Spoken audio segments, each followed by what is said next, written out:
Hello students, this is Girijesh Kumar Mal.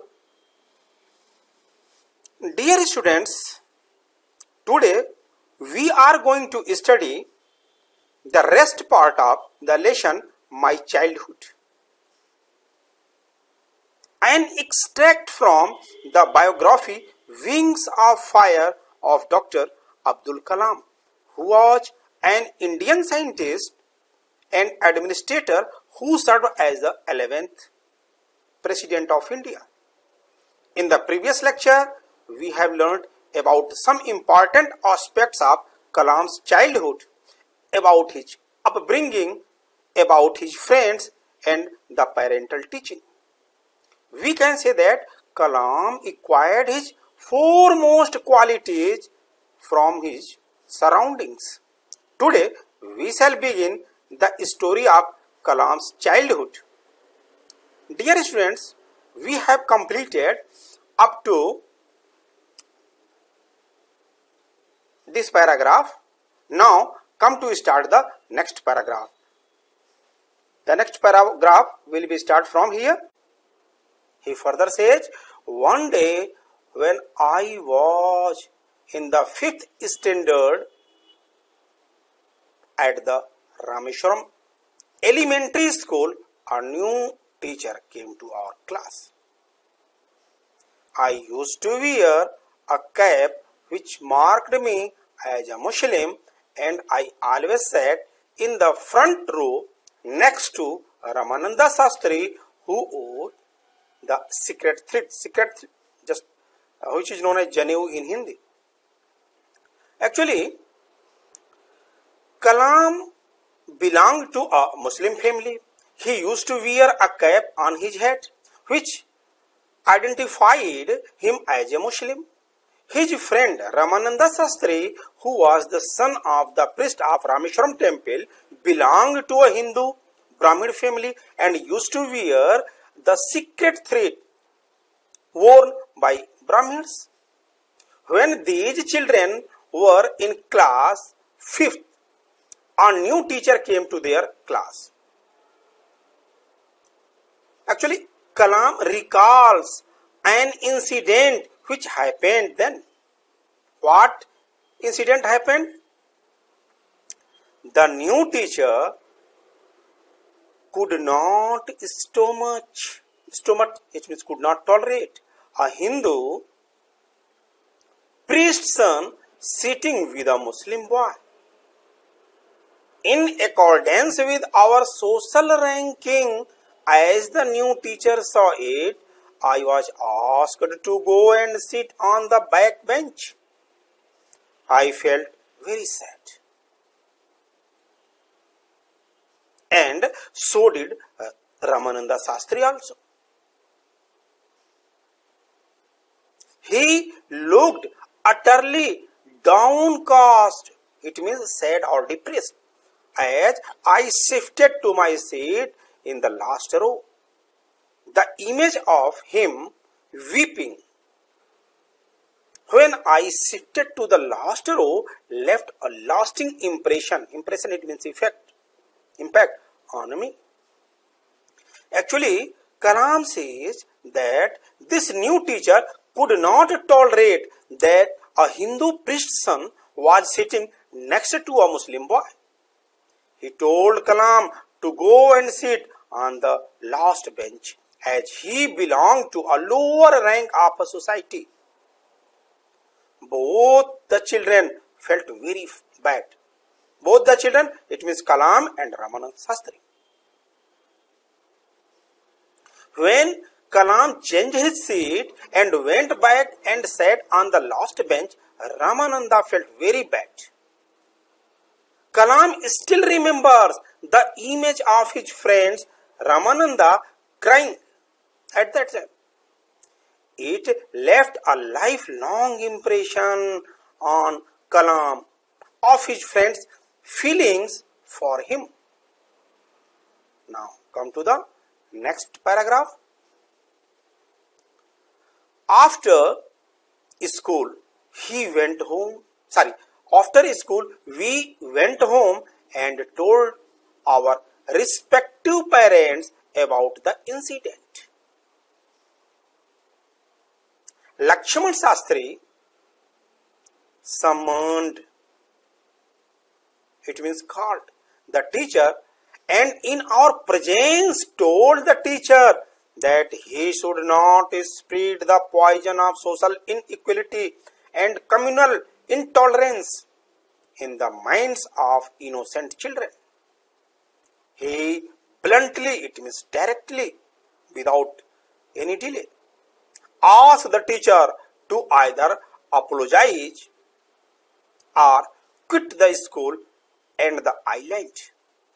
Not only did the teacher regret his behavior, but the strong sense of conviction, it means belief, opinion, Lakshman Shastri conveyed ultimately reformed this young teacher. Actually, Ramananda's father, Lakshman Shastri, called the teacher and scolded him. Actually, after school, both friends, Ramananda Shastri and Kalam, went to their home and told this story to their respective parents. Then Ramananda's father, Lakshman Shastri, called the new teacher and scolded him. He told him not to kill the children's friendship by putting the venomous discrimination, you can say, of caste and religious into their innocent minds. Lakshman Shastri was very clear in himself. He told the teacher, what told? Either you ask sorry for the wrong you have done or else leave the school and Rameshwaram town also. The teacher asked sorry for the mistake he had done, and due to Lakshman Shastri's determination, his thoughts about religion and caste changed. On the whole, the small society of Rameshwaram was very rigid in terms of the segregation, it means a separation of different social groups. However, my science teacher, Shiva Subramaniam Iyer, though an orthodox Brahmin, Kattar Brahmin, with a very conservative and traditional wife, was something of a rebel. He did his best to break social barriers so that people from varying backgrounds could mingle, interact with each other easily.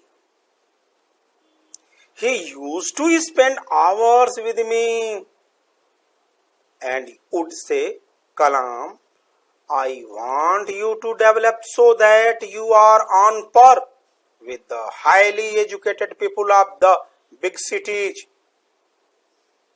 Actually, in Rameshwaram, there was a division of society into four groups: Brahmins, Kshatriya, Vaisya, Sudra. And it was strictly followed in Rameshwaram. Abdul Kalam's science teacher, Shiva Subramaniam Iyer, was a religious person, an orthodox Brahmin, but was a rebellious type of person. He did not believe in distinction on the basis of caste system. He worked very hard to break these social barriers. He wanted that people of different castes should interact with each other. He encouraged Kalam to work hard so that he could be at the same level as the highly educated people who lived in big cities. Then what happened? One day, he invited me to his home for the meal. His wife was horrified at the idea of a Muslim boy being invited to dine in her ritually pure kitchen. She refused to serve me in her kitchen. Shiva Subramaniam Iyer was not perturbed, it means upset, nor did he get angry with his wife, but instead served me with his own hands and sat down beside me to eat his meal. His wife watched us from behind the kitchen door. I wondered whether she had observed any difference in the way I ate rice, drank water, or cleaned the floor after the meal.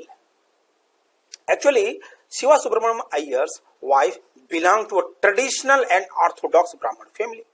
She followed the religion very strictly, and to keep the kitchen pure, no one from an inferior religion was allowed to enter the kitchen.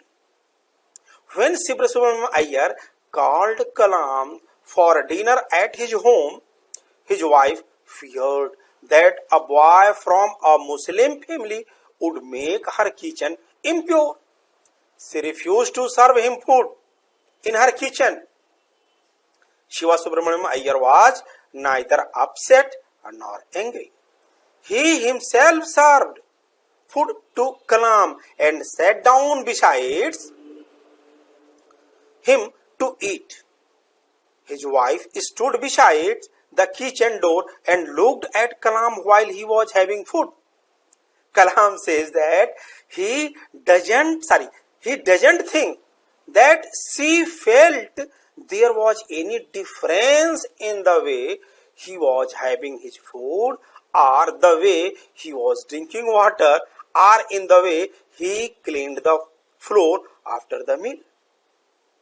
He wants to highlight that religion does not matter, as it does not alter the way in which a person eats food.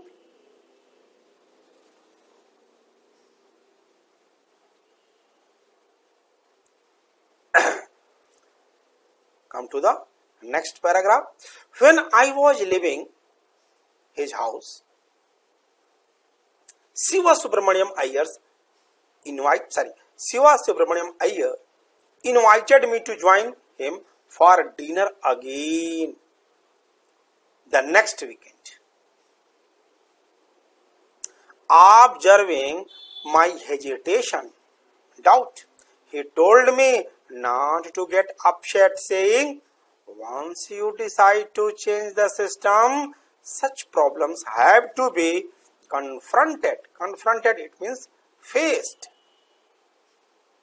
Actually, when Kalam was about to leave Shiva Subramaniam Iyer's house, he invited him for the dinner once again.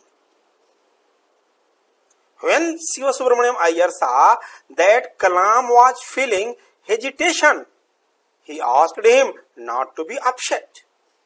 He added that if he had decided to change the system, to go against the norms of the society, he had to be strong and brave and confront the situation. When I visited his house the next week, Shiva Subramaniam Iyer's wife took me inside her kitchen and served me food with her own hands. Then the second word was own hands. Come to these lines.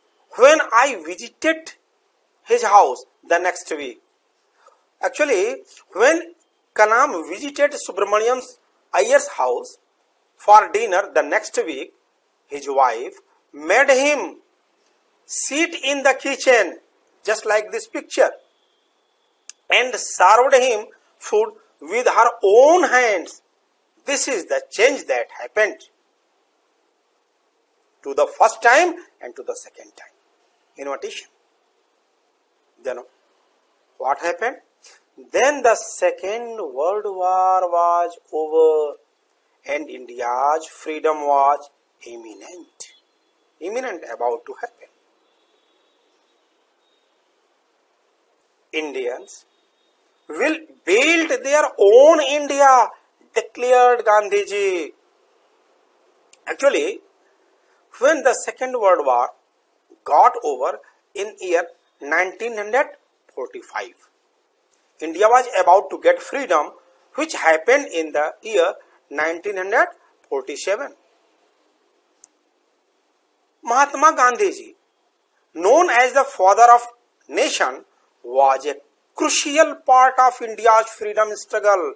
He said that Indians would build their own India.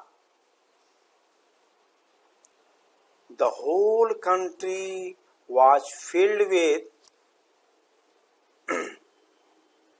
an unprecedented optimism. The entire country was filled with hope and happiness. Everyone was experiencing such a feeling which they had never felt before. Everyone was hoping that now they would get their freedom. Kalam says that I asked my father for permission to leave Rameshwaram and study at the district headquarters in Ramnathpuram. He told me, as if thinking aloud, Abul, I know you have to go away to grow. Does the seagull not fly across the sun, alone and without a nest? Actually, Abdul Kalam asked his father to allow him to go to Ramnathpuram, which was the district headquarters for higher studies. Actually, seagull is a bird. In reply, his father told him that he knew that Kalam needed to go away so that he could move ahead in life. He gave the example of a seagull which flies away in the sky all alone and not have a nest. It means it does not have a home of its own, as it keeps on flying from one place to another. He quoted Khalil Gibran to my hesitant mother. Your children are not your children. They are the sons and daughters of life's longing desire for itself. They came through you, but not from you. You may give them your love, but not your thoughts, for they have their own thoughts. Actually, this quotation is taken from a famous poet Khalil Gibran, and it is exported from the title of Khalil Gibran's poem, Your Children.